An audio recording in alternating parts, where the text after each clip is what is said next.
up, Marsh Pie? I wanted to wait until Monday, but I couldn't.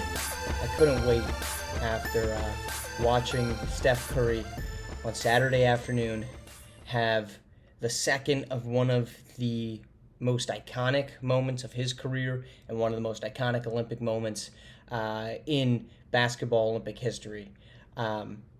This was a incredible 2 games by Steph Curry, who had been so mediocre for the first handful of games through group play and through the quarterfinals for Team USA. It's not a surprise. It's very difficult in these environments where you have loaded teams that are you have so many options that can go off, and LeBron James was just doing everything. But they needed Steph Curry, and I thought in the broadcast, Noah Eagle and Dwayne Wade did a fantastic job of talking about how Steph Curry talked about how he knew this was his first, his last, and likely only time in the Olympics, and he wanted gold. And that's it. Achieving gold does not change Steph Curry's legacy. It doesn't make him a top 10 player of all time by any stretch, but it doesn't change his argument for that. But what it does do is it changes who he is. He is now an Olympic champion. And the Olympics are always a very unique experience for athletes, and for the most part, it's typically a once, maybe twice, maybe, depending on your timeline, 3 times in a lifetime opportunity. For basketball players, it doesn't typically go like that. It's typically a lot more. I mean, what Kevin Durant's been to, I think, 4. LeBron James is 4 or 5. This was Steph's only time. And you could tell the desire that he had, nugget alert, that he wanted to win the gold medal this time. And his last 2 games, 9 3-pointers against Serbia to mount that comeback, 8 against France, for all things considered, in a road game, in essentially a Game 7 SWBA Finals, and Steph Curry delivered iconic shot after iconic shot. And this game, these 2 games, particularly the gold medal game, I think are among the top 5 performances, specifically the gold medal game. This is a top 5 Steph Curry performance, right? This is his Game 4, 2002 finals on the road in Boston. This is in that stratosphere. Is it the same? No, it's not. It's not.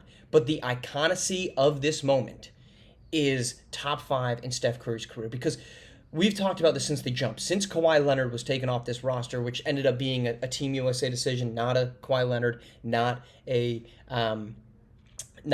Clippers decision, was this team knew they needed to win because they had been so bad at the World Cup.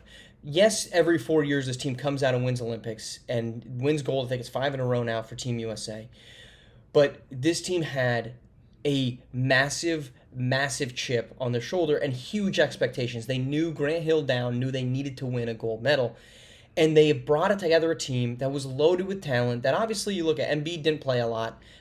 Jason Tatum didn't play a lot. Tyrese Halliburton, who knows his role maybe better than anyone, talked about how he, when you get an A on the group project but you don't do a damn thing, as he posted his picture with his gold medal. This team was loaded with talent, but they still needed somebody to come through, and that guy was Steph Curry. And I think it speaks volumes to what this team believes, and it speaks volumes when other elite players are in awe of a player. And you don't often get to see that so obviously, except for in the Olympics, because you just don't see that. You don't see those players together on the same team, because if you're looking at the Lakers versus the Warriors, obviously LeBron James does not want Steph Curry to go nuts. He's not going to talk positively about him going nuts. But in the closing minutes of that game, there were multiple times where Steph Curry was trying to draw out the clock. And again, this is not a version of Steph we had seen. He would pass it to Kevin Durant when the double team came. What did Kevin Durant do? He gave the ball right freaking back to him, because he knew Steph was on fire. He's calling for the ball every time down, and these guys are just responding and giving it to him.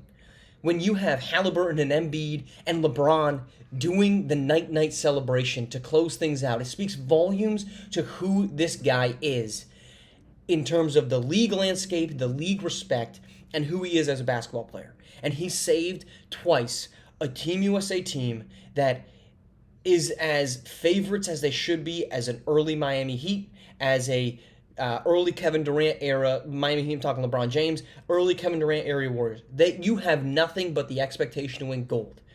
And from the jaws of defeat against Serbia, and in a game that was in a ruckus environment, it's tough to kind of see that through the TV lens.